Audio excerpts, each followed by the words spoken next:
Welcome to the Smart Property Investment Show, the podcast by investors for investors. Oh, g'day, how you going? Phil Tarrant, I'm the host of the Smart Property Investment Show. I hope you're well. My hot little hand, a newspaper. We're recording. What are they? Well, it's where I get my information from, Grace. No, I know I'm you joking, young people I'm get it joking. elsewhere, but budget special. Budget special. You know the highlight? Ask me the highlight of my budget last night. So we're recording this on the Tuesday, the night after budget. What was the highlight of your budget? It's when I sat there and I went and got a packet of chips out of the cupboard and I ate them while I was watching So you did ABC. watch it? You did I watch watched the it. budget? Yeah, I watched it. I watched it every year. I'm normally down in Canberra for it, and there's normally an event on the Tuesday night, which is the government. They the Treasurer stands up in the chamber and does what they do. Then he goes and does his media. Then there's normally a dinner somewhere, and he comes along and talks about it all, and everyone pats them on the back.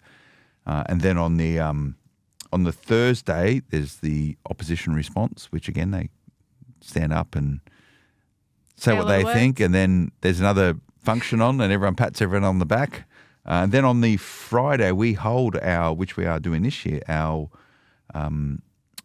big budget summit for defence, which is talking all about the defence stuff. So it's normally a big few days for me, which involves quite a lot of social stuff and talking to people. But I'm not there. I'm not there this week, this month. You've got better things to do. Yeah, I do. I've got podcasts to dial into. I thought I've got to concentrate on this because I thought there's going to be a whole bunch of incentives or initiatives that would support this goal towards 1.2 million homes being built in 5 years. And I must admit, I'm pretty underwhelmed is my headline around it. I'm just like going, really? Is that it? Is that all you got? Yeah, it's a hard one because for a lot of this stuff, really, when you think how long it takes to build homes, if there aren't the structures, mechanisms already in place by this point, you're not going to have new homes within the next 3-4 years. No. It doesn't work that way. So we've probably, I guess, seen all we can see when it comes to the preparation, the behind-the-scenes work to put everything we can into the pipeline, and now it's just a matter of seeing if it actually does get done. So I've got the paper here, and always like the winners and losers, and always I sort of think of it that way. The headline for me, the budget, and we'll get into the details of it, was, and this is what you're going to get all over the media for the next period of time, this $300 that every single household is going to get to help ameliorate the impacts and effects of the high cost of living on power bills, right? And small businesses too. So they get $250 yeah. or $290, whatever it is, right? So this way, so every single household gets $300. Now I sat there. My first thought was, now already people are saying it's the most irresponsible budget handed down in a long time. The idea, and I think the government, we'll get into the details around housing, but the government is very brave and ambitious because the Treasurer has pretty much come out and said inflation will be within the target band by the end of the year, by Christmas, or we'll call it the new year, right? So it's all okay, everyone. We're going to be within the target range for inflationary pressures, which is the 2-3% by the end of the year. The RBA doesn't seem to think that. The RBA thinks otherwise, and the RBA has prepared Australians on more rate rises, potentially the official cash rate rises, based on trying to get a handle on what inflation has been stickier than they expected. So the RBA thinks one thing and the government thinks another thing. Now, there's supposed to be a layer of independence there where the government can't influence the decisions made by the RBA. It's supposed to be an independent body that does what it should be doing to help shape the positive attributes they're looking for in the economy. So it's pretty, pardon the French, ballsy for the Treasurer to stand up and say, do not worry, inflation's got to be under control by the end of the year, and do not worry that I'm giving $300 to every single household. That's not going to be inflationary. They're going to do the opposite because it means people aren't going to be paying as much on their power bills, so therefore inflation will come down. So it's a positive step towards driving down inflation. It's very confusing. It's very, very confusing, but very simple. At the mildest. It is. Very so confusing. I sat there and I went, okay, let's just assume you're right. Let's assume that you've said, don't worry, it's all okay.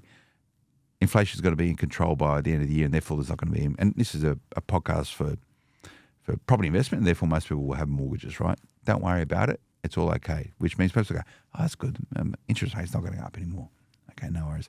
So he said that's what they were going to do. And if it happens, he's not going to get congratulated for it because most people are going to go, well, I expect the government to do what they say they should be doing. So he's not going to win too many points by having that view and that position. So if he hits it, people are just going to go, that's all right. Yeah, they told us to do that. So what? If and when he misses it and the government misses it and inflation is not under 3% at that point in time, that's when you have very, very big issues. So my view, Grace, is that I reckon it'll be an early election. I reckon sometime around October or November. This year? Yep. They're going to have an election before they get to the end of that promise of inflation being under control. Because if interest rates now go up, the government is stuffed. They've really backed themselves into a corner. Well, is that a strategy in itself in that we've had the last few elections have been called right at the last minute and everyone is sick and tired of it by the time it finally does come around? Is there something – it's going a lot beyond my knowledge of, political games it's all crafty. And strategy. It's the art of politics. But for them to turn around and say, okay, it's not doing what we need to do, we need to turn around and then they can actually put another budget out and change it all. But they've structurally preloaded. Yes, there is a deficit, which is okay for the last 6 weeks of this financial year. Structurally moving forward, we move into huge gaps between the budget spending and income moving forward. Like we're going to have, which means we're going to have to load up on debt as a nation, which is a big issue. So structurally, we've got pretty austere and dire times ahead based on the budget and the outlook they've put together. They're spending a lot of money with their view to try and curb inflation, but the inverse of that and what a lot of economists are saying is that it's going to drive inflation. So I sat there and I went, okay, this is $300 being made available to every single household. It's not means tested, right? To be honest with you, I don't need $300 for my power bill, and I reckon there is a big cohort of Australia who don't need $300 for their power bill. Nice to have it, you take it, whatever. Where the Treasurer sits with this is that it's not only lower income Australia, it's middle Australia. They're all struggling, having problems with it.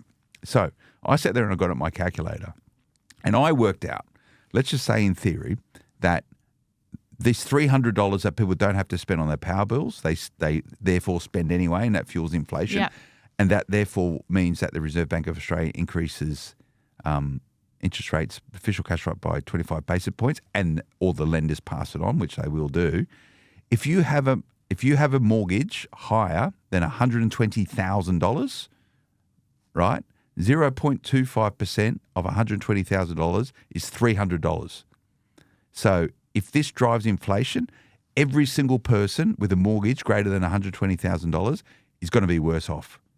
And for property investors, you might have 10 or 20 mortgages way over $120,000. So that's got to be $300 times that many mortgages that you have. That's how much worse off you will be as potentially a property investor and or someone with a mortgage, owner occupier, because they've given $300 to every single Australian household. The mind boggles. I don't understand it. And they've set themselves up to fail. At best, if they get inflation under control, people are just going to go, well, that's what you told us. Yeah. Yeah. You're not going to be, get a ticker tape parade down through the main street because you've got inflation under control because you said that you would do that, and that is responsible of the government.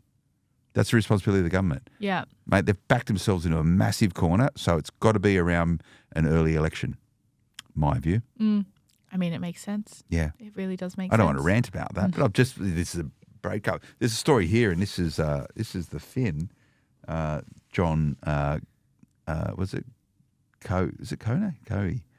The people who should be most worried about this pre-election budget are Reserve Bank Governor Michelle Bullock and home loan borrowers. That's what he says. And, which is fair enough, because even looking at that consumer price index, I've got it up in front. So it was 6% outcome for 2022-2023. Their aim is that it's going to be down at 3.5% for the 2023-2024 year, before going to 2.75% at 2024, 2025, and stay down there until it gets to 2.5%, 2026, 2027. And that's with subdued economic growth. So they've really That dialed down GDP growth around it. Real GDP is down at 1.75% for the 2023, 2024 year, which in itself. But what they low. are saying is that you're actually going to get real wage growth, because if wage growth remains at whatever 3% or whatever they're saying, and you bring that down, there's going to be real wage growth of 0.5% by memory is the numbers. And again, when you actually get a calculator and calculate that, it's not a lot. It's not a lot. It's not a lot. Because even, I guess you could say the same, bringing it back to property investing and Yes. With the HEX stuff. That, Yeah. You know, Have you still got a HEX debt? I do have a HEX debt. I paid off my HEX debt.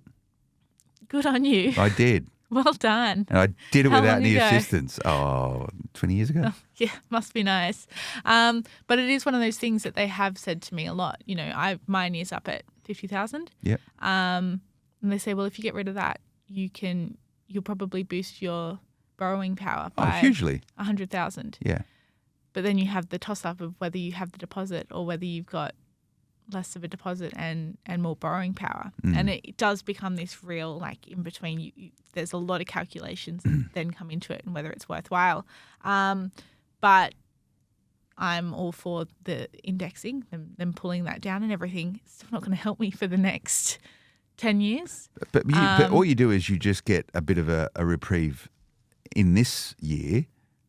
You get whatever it is, $1,500 or something back, right? But it doesn't even, like, it just comes into the actual balance Yeah, itself. your statement. You don't have any more money to spend. No, but it is funny when it comes to the borrowing power thing. It's either you have a HEX debt or you don't have a HEX debt. It doesn't matter what that number is. It's still sitting there. So the recommendation to budding property investors get rid of your HEX debt first. Yeah. You know, and you can't sit there going, oh, woe is me, I'm locked out of the property market because I have a HEX debt.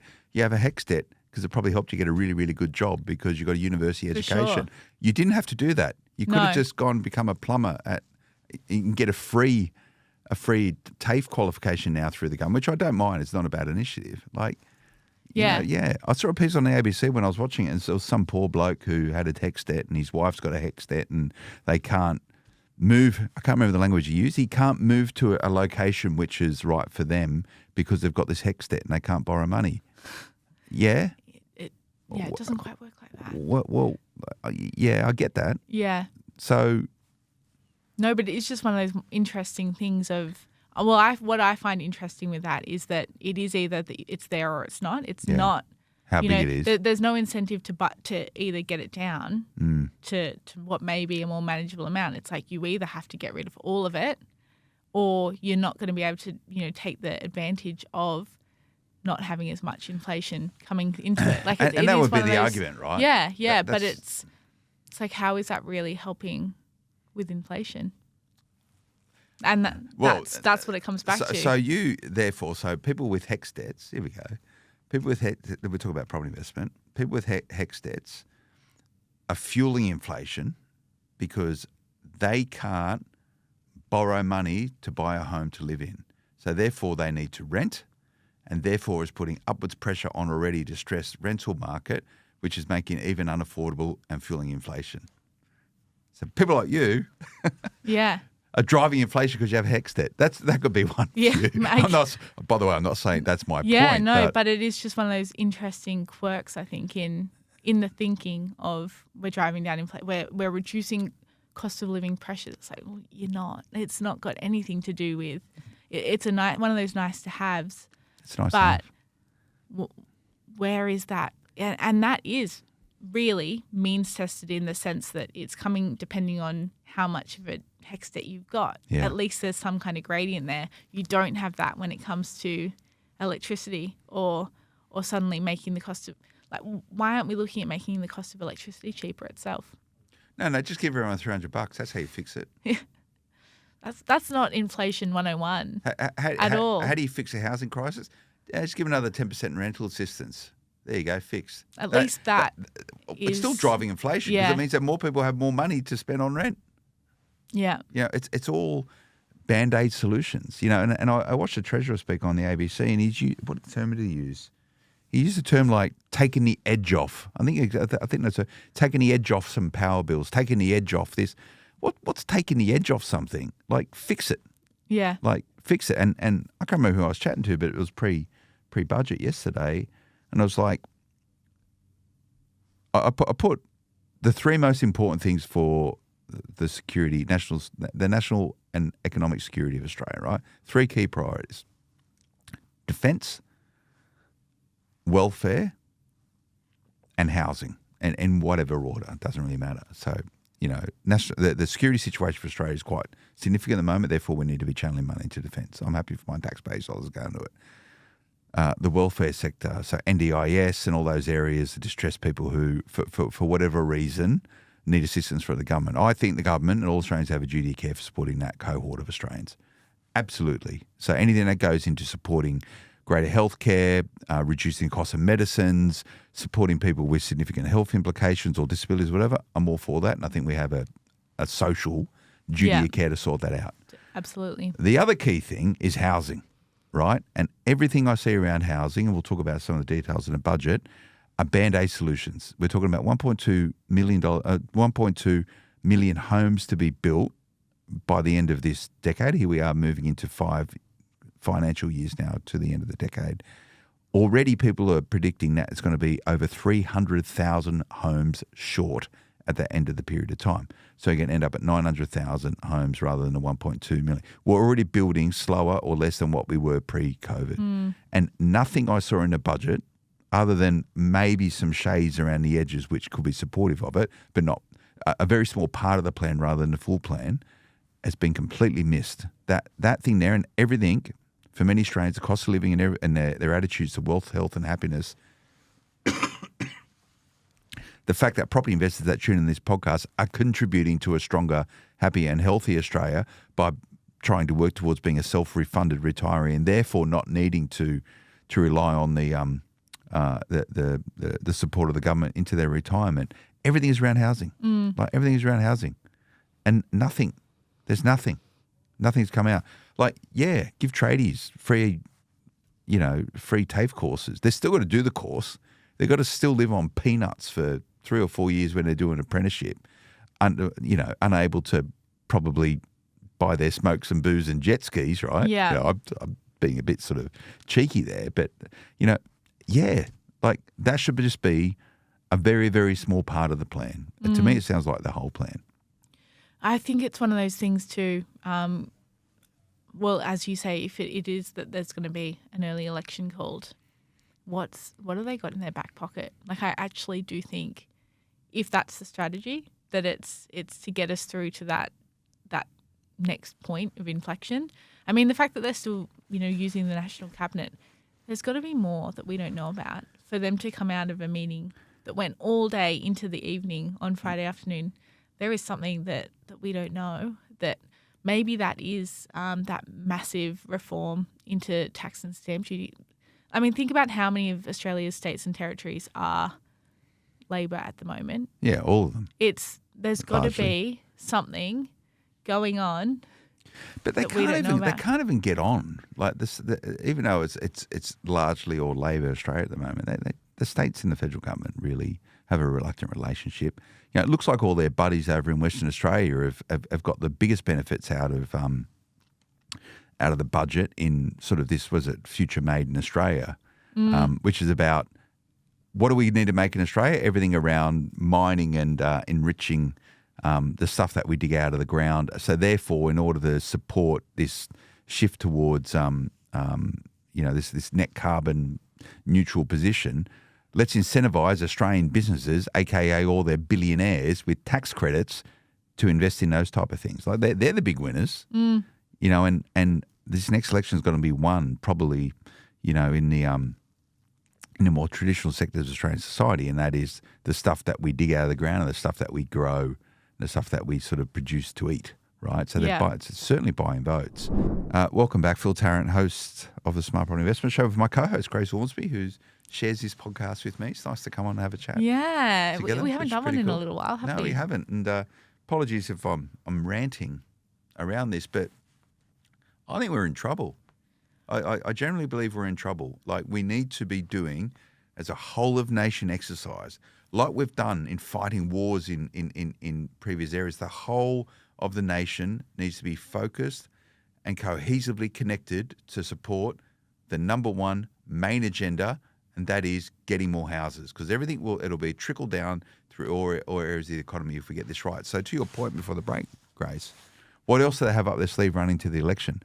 Well, in this budget, there was nothing around messing with federal property taxes. Not even, I didn't pick up anything whatsoever.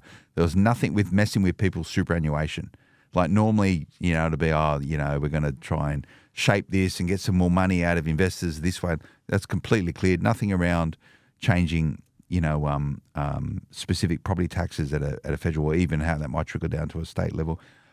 Maybe they're sitting on that. Maybe that's their thing. But it just sounds like they've tried to buy votes from people like you. What is there? 3 million people in Australia with a HEX debt? Maybe it's 2 million. 3 million. 3 million. 3 million. Like, does that mean all of your mates with HEX debts are going to go, aha, I'm going to vote for the government because I'm going to not have to pay as much interest.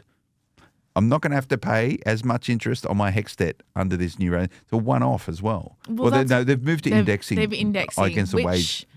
So it only will stand for this year anyway. So it's not like retrospectively to last year, I don't think it's going to make enough of a difference for anyone to actually, I can't see that as actually buying votes. Yeah. It would be different if they came in with debt eradication kind of thing.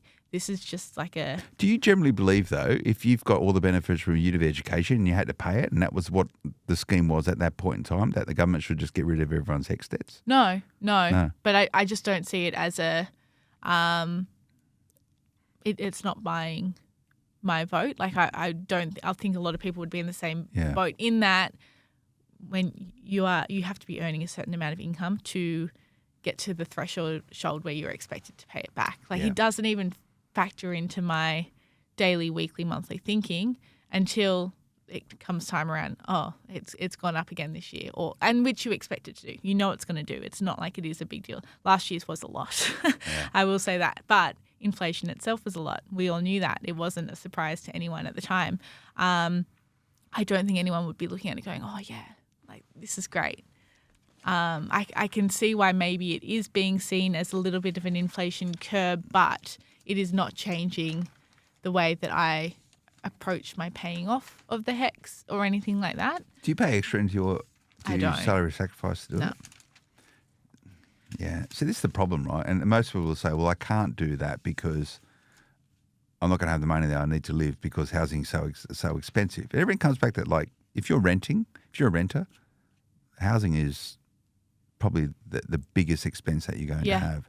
And that, therefore, is probably what will stifle your ability to pay off your HEX debt, and therefore stifle your ability to move faster into potentially home ownership through property investment, whether you live in it or not. So everything comes back to housing. It does come back to housing. Everything comes back to housing. And as I said before, it's one of those things where I have literally had the question of, do I pay it off so that my borrowing capacity is higher, or am I going to end up paying more in interest because I'm going from a lower rate, because I'm suddenly going to have this pool of money not at my disposal anymore? Because so what would happen if you got a loan? Say, I'm not providing any advice. Hypothetically speaking, yes. So say you got a deposit, right? Yep. You can choose to pay off your HEX debt. Yep. Right. Which might be. I imagine if you want to buy an investment property, it's probably, and you got a $50,000 HEX debt, you probably pay off your HEX debt and probably still have a little bit of change, right? So you can sit there and go, I'm not going to pay off my HEX debt. I'm going to keep it as a liability, which may reduce my ability to borrow money, which therefore might change the sort of property that I want to buy. But let's say this: you get that $50,000 plus some more dough. Yeah. You get into the Perth market. You sit on that for 2 years. Excuse me. You refinance, and rather than buying another investment property, you pay off your HEX debt.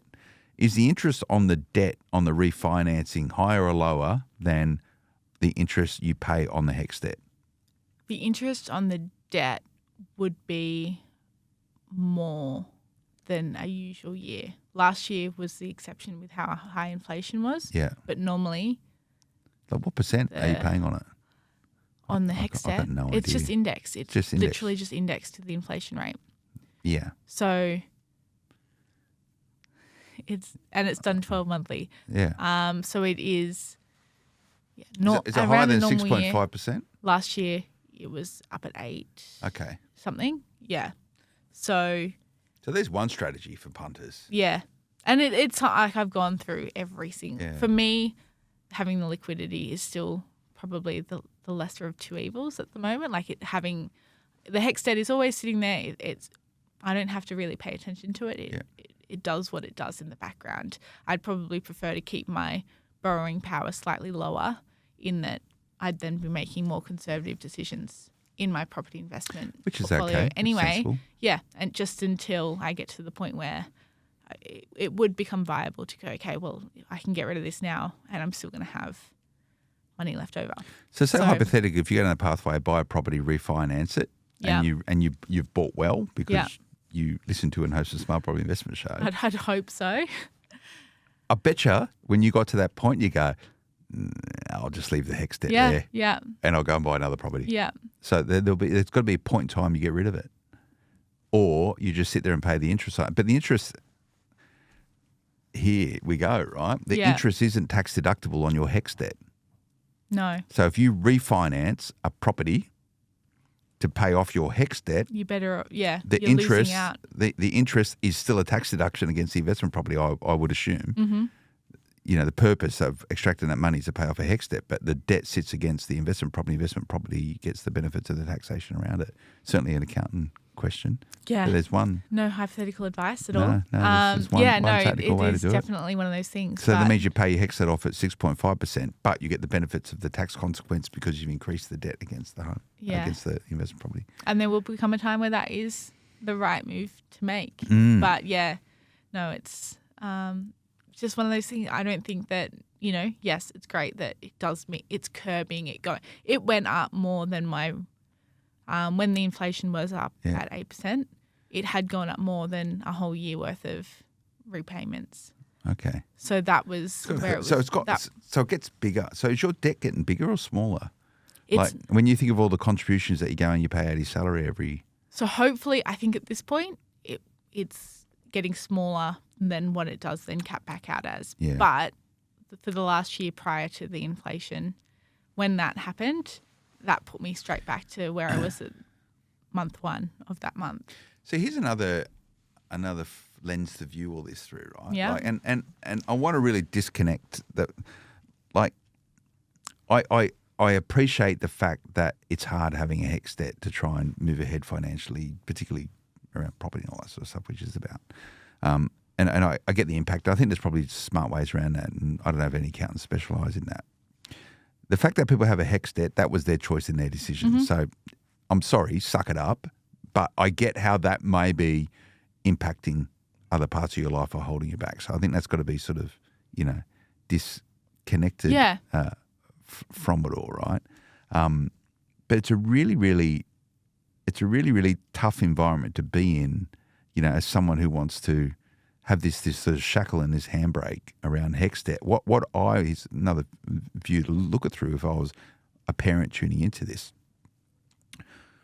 Why would you, and now a lot of people want help from the bank of mum and dad, right, to get into housing, and there may be some implications of HEXD connected with it, which means they can't do it, they can't save, they can't get ahead, all this sort of stuff. Rent's too high, or that comes back to we need to build more housing. But here's something that you might be able to think about. Why wouldn't you just therefore not shackle your children with a HEXD, pay for their education so they don't have that debt, and then subsequent to that, it's like, I've done my bit as the bank of mum and dad because you're not burdened by a HEXD right now. That means you go into the workforce and you work hard, you keep all that money. You haven't got the government over here on the side asking for their money back, right? That's a huge enabler. It's a huge enabler. It's just another way the bank of mum and dad, if the bank of mum and dad want to help people out, pay off the HEXD. Don't give them a deposit Yeah. for a house. Just get rid of the thing that may be holding them back. Let them stay at home. You can still cook and clean for them. Your mum Yeah. can make your lasagna and that. Get rid of the HEXD. And that And is just something go- that the broker, when I was talking through those things, they did bring that up and I think there's a lot of people out there that are going down. So that would be interesting even to see.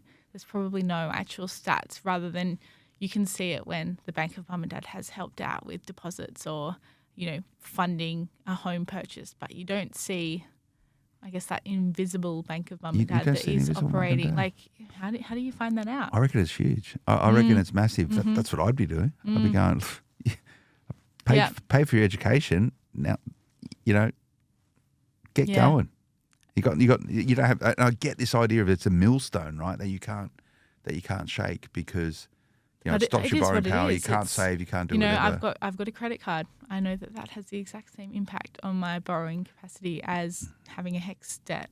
It's not something that I think about enough to really, mull over. It's not buying my vote or like swaying me in any way, shape or form. But it's definitely one of those things that is just it was an interesting, I guess, stopgap measure to come in at this in this year's budget. Is $50,000 a big HEX debt? Is that like normal for you and your cohort?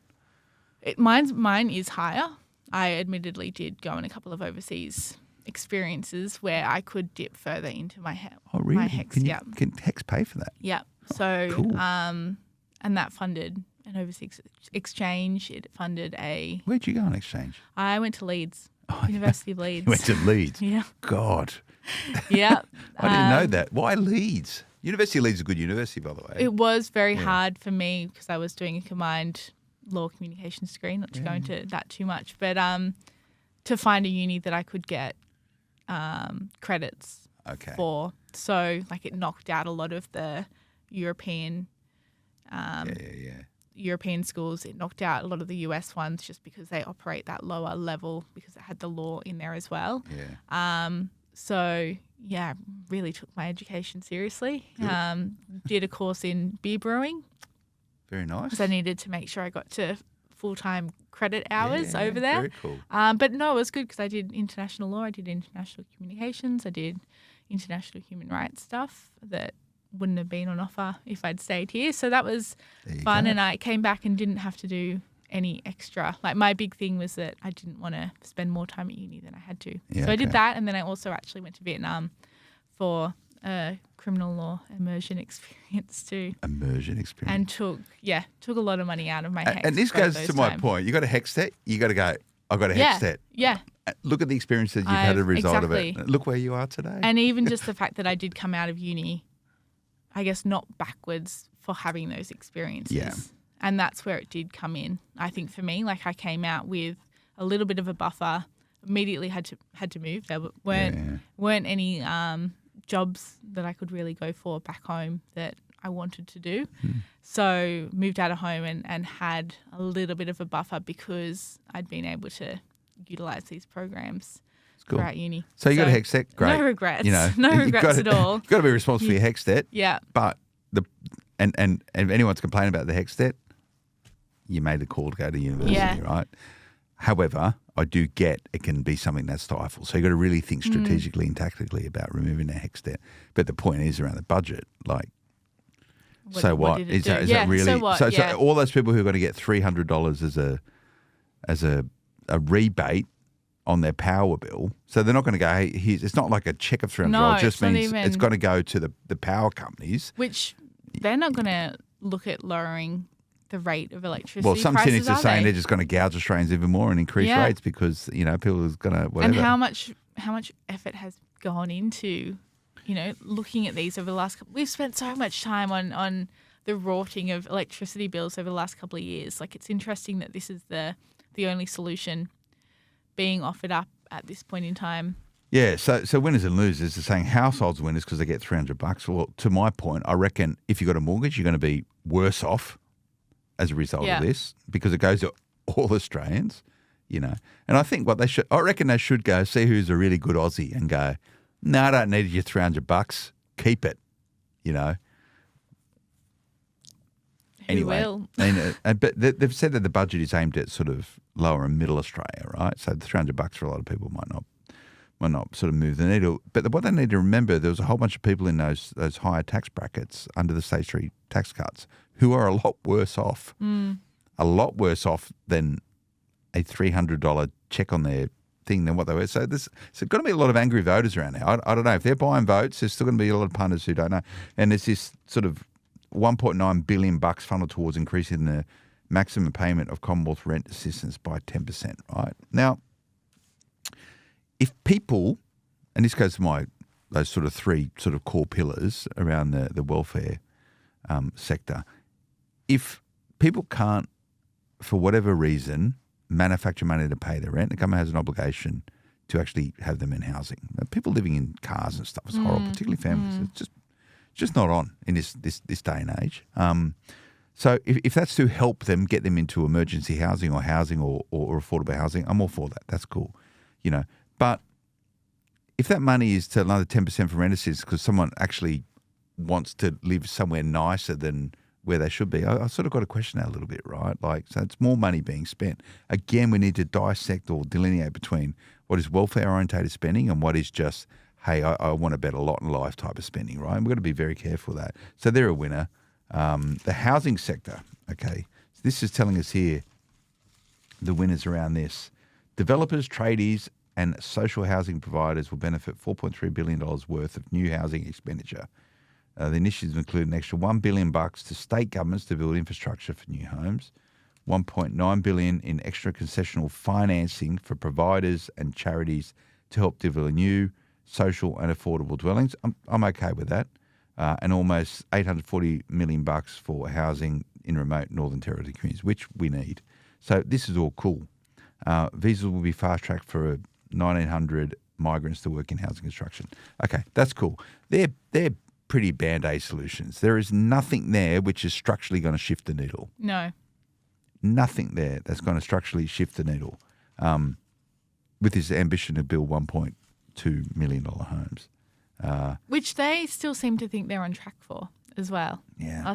That was one of the things that the Treasurer did say. Where have I got it here? $1 billion for state governments to help build infrastructure for new homes. That's like sewage and water and all that sort of stuff, right? Yeah, Yeah. There's nothing structural there. It's not, I can't see. The elderly win a bit. That's cool. Aged care workers, they're getting pay rise. That's cool. And public servants, surprise, are the big beneficiaries of the government's war on consultants. So that more people are going to get government jobs because they're not giving money to consulting firms. So that means they get full-time employment, or the perks of government and the longevity and the continuity of it all. Defence and Foreign Affairs, one of the winners, was all around the AUKUS stuff. Parents, I think superannuation paid on maternity leave is pretty cool. Mm-hmm. They'd fight hard to get that. Yeah. It's one of those things as well, though. It's great. There's probably more that I think will come out down the track there because they have been talking around that issue for so long. Yeah. And it's not that much. It's really not going to impact that many people. No, it's in not the a long lot. term either. So superannuation will be paid on 20 weeks of government-funded parental leave, so parental leave rather than maternity leave, from July next year, costing $1.1 billion over 5 years. Parents of babies born after 1 July will receive 12% super on top of their government-funded parental leave. I'd be holding that baby in. 180,000 families typically receive these payments annually. So this is, and that there is, it's a big discrepancy at the point of retirement between female superannuation balances and males because of this. So I'd see there's some good stuff in this. There is some good stuff. But to me, that comes still back to this sort of the social conscious. It comes back to this, and just that safety net stuff that we can't seem to pull past, I guess, in this budget. Like, we're not really, there's no real big picture stuff in here. And given the want of the government to leave a legacy, it'll be interesting to see whether they can pull something together. What are they going to do? Let's have a chat about it. Let's just go to another break. Stay with us. Welcome back, Phil Tarrant, Grace Ormsby, Smart Property Investment. Now, you reckon they're up to something? I think they have to be up to something. You reckon the government is up to something? I can't believe there was just no talk around national property tax reform. And I mean that for bringing the states and territories together to do something about stamp duty. And the fact that there was nothing also brought up about GST. But they're trying to stop GST rorts. The government put some money into like this TikTok scam that was going around where people were setting up companies and getting tax credits back, and like they spent money to stop scammers, but a lot of people are actually talking about genuine tax reform. Doesn't appear in the budget. And that's why I think there has to be something bigger in the works. How many times have states started to look at reform, repealed it straight back? Tried to do something, repealed it straight back. We saw it in New South Wales, and everyone. They tried to change a land tax, wasn't it? Was it land tax? No, stamp duty was to amortised over many years, and they said no, that's not working. Or the new government came in and said no, I'm not doing that anymore. But they also previously have talked about the need for reform themselves. So it's not like it's not something that they want on the table. It's just something that isn't. They're not ready to talk about. But I feel like there's no. I Control F. I looked through all the budget documents last night. No chatter about it, even though it's been on everyone's agenda. And given the National Cabinet did get together on Friday, I think. So they're showing a surplus this year. It's going to be deficits for the years ahead. I sort of spoke very quickly about that beforehand. So, and that's going to be, so we're going to win for the next 6 weeks of this financial year. Then it's going to go deficits all the way through. What always surprises me with budgets, it's just political mumbo jumbo, right? Like, most of these people, and look, hats off to politicians. They've got tough jobs, right? Like, they give up time, energy, and effort, and all this sort of stuff. They've chosen that as a career rather than else. Like that, I know a lot of politicians. Most, if not all of them, have the right intent. They're in there for the right reason. They're in there right. They really care, and they want to change and shape stuff until they maybe get too cynical and go get stuff. This is that. So I just want to make that point. I think they do a great job, but it's a tough job, and it's a thankless. Don't envy them in the slightest. It's a thankless job, right? But you sit there and talk about the budget, right? Everything is about the spending, right? There was very, very little spoken about of the government's ability to manufacture more money, right? What is a budget? There's money that you get in, there's money that goes out, and it's what's left at the end of it, which you want to have more left than not have left. It's even the most basic, families are budgeting better than sometimes the government, right? What are we doing as a nation to make more money, right? It just sounds like we get lucky all the time. Like the reason why we have a surplus in this budget is because unemployment is remade low, so therefore there's more people in the workforce who are all contributing through their taxes. And we got lucky on some of the stuff that we dig out of the ground. We got better prices for it and the tax around it than otherwise. Like that's the reason why we're in a surplus, right? What should we be doing? What should we be doing to make more money? And then be really, really smart about spending that. Spend less than what we have, right? We're going to go down this period now of structural deficits for years and years and years. That just the interest alone that we're going to have to borrow is going to cost us a lot and keep slowing the nation down. That's probably constitutes to maybe GDP growth and all that sort of stuff. So future made in Australia, right, is the next thing. Do you know what Australia, they're talking about, investing in green energies and all this thing around net carbon stuff. Which, I don't want to have a view on that. It's outside of this particular podcast. But they're going, we need more Australians to build solar panels, right? By the way, even if you've got solar panels on your roof, you're still getting $300 off your power bills. Go figure. I don't know. So they get paid even though they don't. They contribute to the grid. How are you going to pay those guys $300, right? Anyway, like building more solar. Like we should manufacture solar panels in Australia. That's just idiotic. There's a huge glut of solar panels globally, all made in China, cheapest chips. Now, we shouldn't be relying on Chinese technology. But, we've got to be smart about what we build in Australia. So here's a really topical idea. Mm-hmm. Why don't we get really, really good at manufacturing houses? Yeah. That comes into my concern around what happens when this target is said and done. What happens when we get to 2030? Yeah. And we've either achieved a target or we haven't, but then what? We're not actually looking that far ahead. And given how long the housing pipeline needs to be to look after all these people, it's not something that we can really you can't leave it to the last minute because what happens now is the result of 15, 20 years of inaction on housing. Yeah. I think it now takes today 30% longer to build a house than what it did pre-COVID levels, right? But it's people might go, you're a crazy idea, Phil. What, Like Australia should be the home. Like there's still a lot of people that sit there and they lament the demise of Australian manufacturing, where once upon a time every car on the street was made in Australia. You know, like it's just not competitive to do that here anymore. No. Like everyone's just got to, like, I get the nostalgia around it all, and I'm all for Australian-made stuff, right? But the world's moved a lot. It's a global economy, so you buy stuff cheaper from what you get. This is about the spending side of things. Yeah. And you do what you do really, really well. Australia is smart. There's some of the best manufacturing in the world. There's only certain things we should be manufacturing. But my point is that future Made in Australia strategy shouldn't be about building solely alternatives to Things that fossil can come fuel-based from- things for green. We should be the best in the world at manufacturing homes. Like that should be the whole of nation endeavour. Let's do whatever we can to be the best at manufacturing homes, the best homes, the safest homes, the most secure homes. I know you caught up recently with someone from the Mascot Towers, right? Who bought a dodgy apartment. He's got stuck, right? Like the quality of homes, the best materials, the most innovative materials, the most cost-effective materials, the most green. It's like the greenwashing that we're getting across this sort of tax credit stuff. Like generally do it. Like just be really, really good at that. And even to take that one step further, invest in the urban planners, the design architects, the community That's what we should infrastructure be as doing. well. Like just the things that go around the houses. If we can get the houses right, then we can also surely get the people that can go, okay, well, this is what you're going to need in a neighbourhood for it to be functioning. I mean, you've got enough case studies in Northern Europe, Scandinavia, of what really harmonious housing can look like. And why can't we take those kind of best principles and make them Australian? Because they're not endemic to just that area.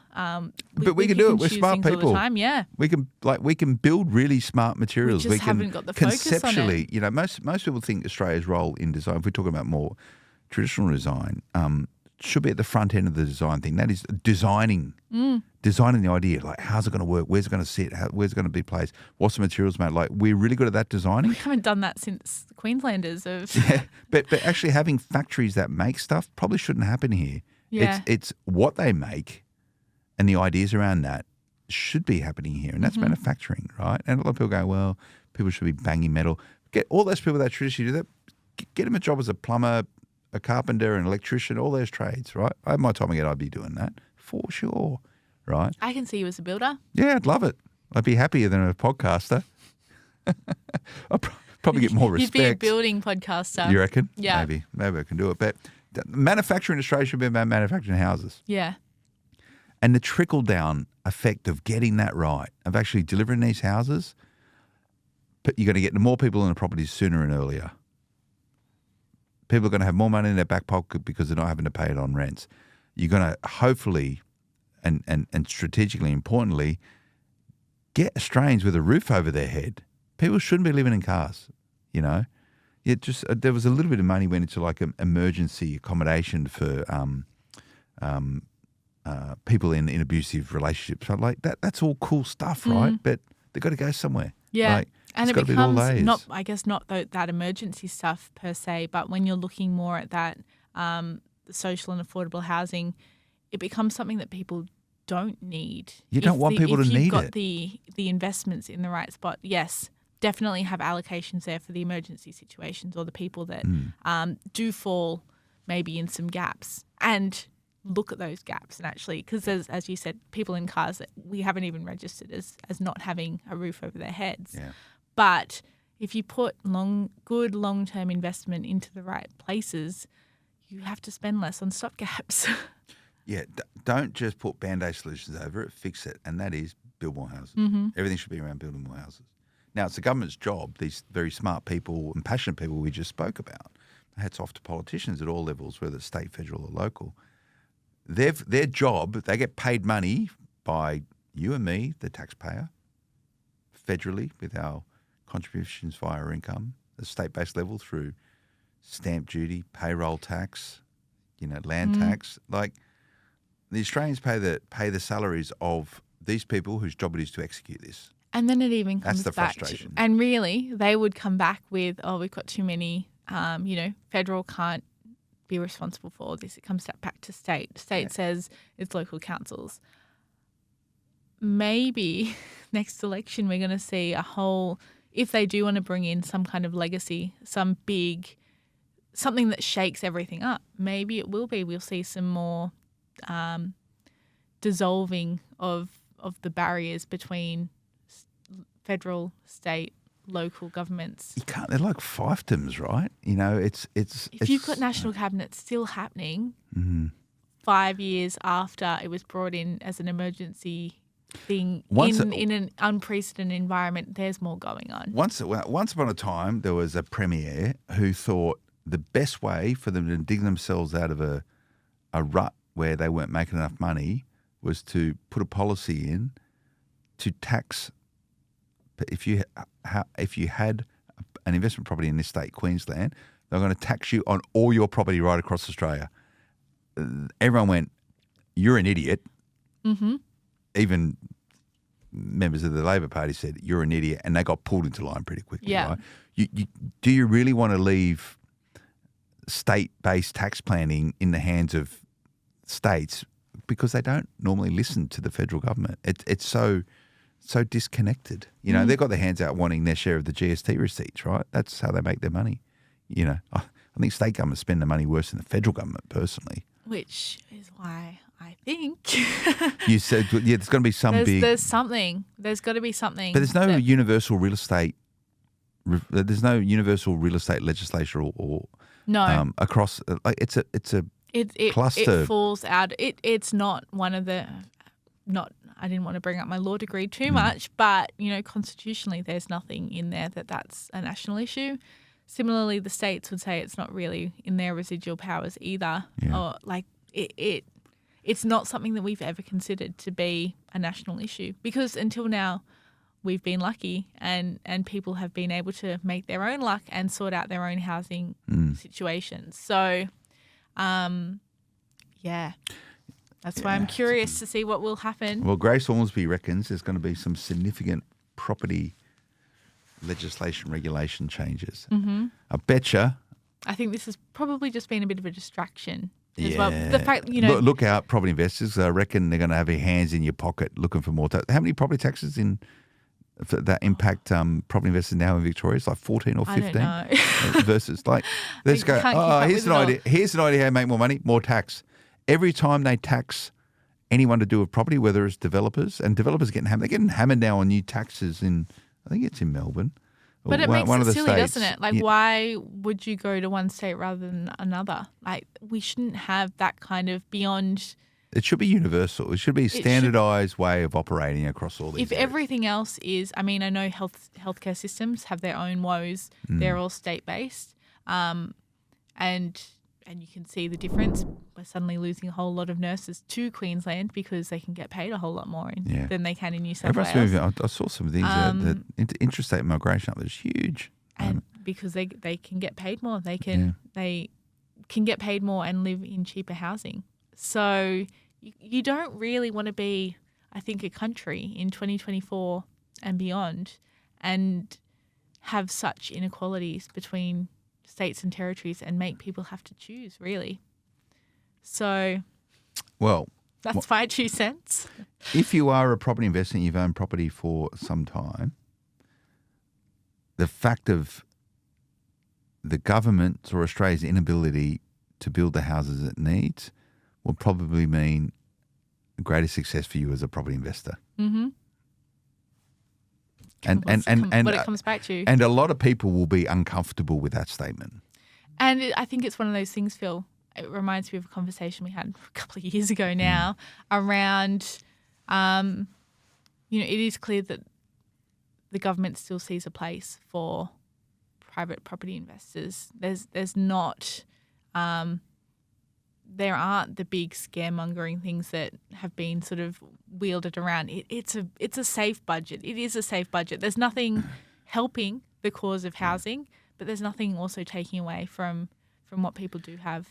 And just imagine for a moment if the structure of rental accommodation in Australia wasn't like it is right now.